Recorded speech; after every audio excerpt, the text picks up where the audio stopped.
न कुणा कळला, तळमळलीस तू कारपुनी, हिरवा पदर तुझा जळला.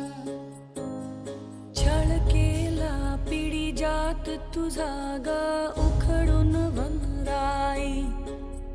अपराध किती झाले पण आता शरण